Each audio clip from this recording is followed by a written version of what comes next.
Good day, good day, good day to all. Salamat po sa Diyos sa isa namang pagkakataon na tayo makapag-live muli. At sana po kayo ay masaya kasama ang inyong pamilya. At kung kayo'y nag-iisa, kayo'y masaya sa Panginoon. Maraming salamat po sa Diyos, sa Panginoon at sa Espiritu Santo. Dahil po sa pagkakataong nakapag-live muli. At sa kasalukuyan po ay wala po ako sa camping. Sa kasalukuyan po, nandito po ako sa bahay at nakalatag po ang isang tent. Yan po, tent. Yan. Plano ko sanang mag-camping at mag-hiking. Kaso lang, napipigilan ako dahil, gaya nga ng sinabi ko, ang ating budget ay nasa life support. At mas mainam na siguro na pag mag-camping man, dito na lang ako sa bahay. At least, malaking tipid, di ba? Oh. Gaya ng pangako natin, yung tungkol doon sa 3 sungay at doon po sa Palaka. Siguro mamayang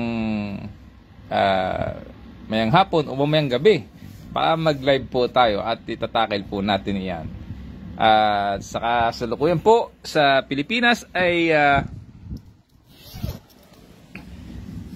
mainit po ang issue ng impeachment. Gaya nga sa nangyari kahapon sa Senado ay naka-archive po. Maganda po dahil sa panahon natin ngayon, meron po tayong tinatawag na internet, World Wide Web, at meron po tayong Google, at hindi po mahirap hanapin yung mga impormasyon na kailangan nating malaman, lalo na po yung tungkol doon sa impeachment. Whether it be you are pro or anti, talagang nakikita natin ang pagbabago po sa kapanahunan ngayon na kung saan ang ating mga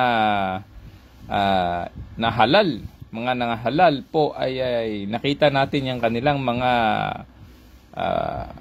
katayuan sa mga bagay-bagay na nakapaloob doon sa impeachment.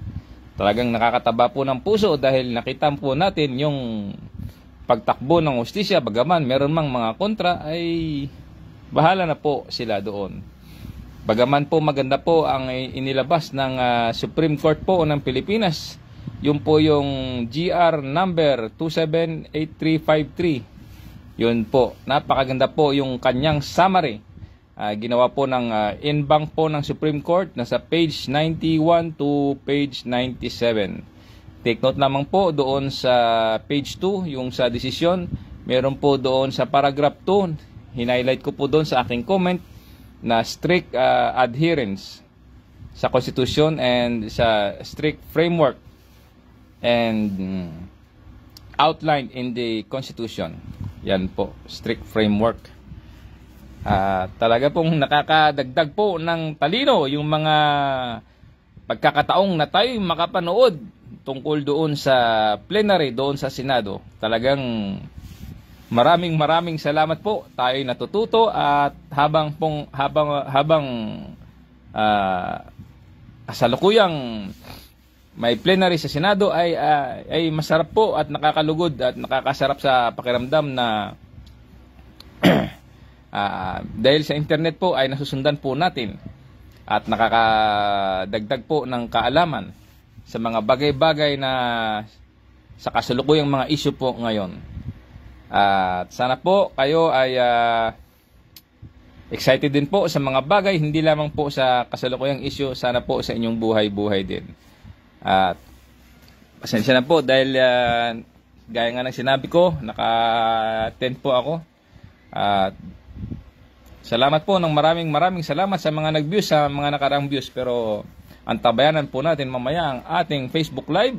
At sana po matakel ko yung, kung gusto niyo po, yung 3 sungay at yung Palaka.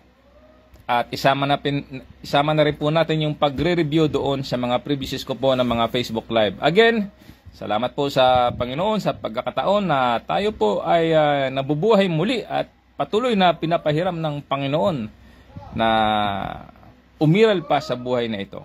Again, start the day right, do things right, end the day right, start with your right hand and the right foot. At kung mamaya ay may idadagdag pa po ako dyan sa sinasabing start with your right hand and the right foot. Opo, meron pa pong karugtong iyan na gagamit na lang ako ng isang tawag dito, yung example o ng isang bagay na kung saan mai-apply o maituro ko yung nais kong ituro. Hindi lamang po yung start with your right hand and the right foot. Okay po? Mind sharpening din po iyon, pero patungkol po iyon sa plano sa buhay. Na kung araw-araw mo pong gawin, each time na ginagawa mo, maalala mo po yung plano mo sa buhay. Okay po? Kasi po sa buhay, kailangan po natin ng plano. Dahil pag hindi po tayo nakapagplano, yun po yung plano para po tayo ay malugmok. Yes po. Yan po ang sabi ni Stephen R. Covey. At nakasulat din po yan sa Biblia.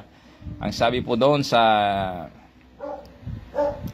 Ecclesiastes ay alalahanin po natin ang Panginoon sa kaarawan ng ating kabataan. Yan po ang sabi ni Haring Solomon. Isa po yan sa pinakamatalinong taong umiral at wala pong humigit sa kanya. Meron man pong humigit sa kanya, yun na po yung ating Panginoon nung umiral po siya at nangaral po dito sa lupa. Yan po ang humigit kay Solomon. Amen po. Salamat po sa Diyos. Salamat po sa Panginoon at sa Espiritu Santo na mamaya po antabayanan ninyo yung 3 sungay at yung palaka at i-review po natin yung mga previous ko po na mga Facebook Live at dadagdagan po natin yan yung mind sharpening, start with the right hand and the right foot. Okay po, salamat po sa Diyos. Amen.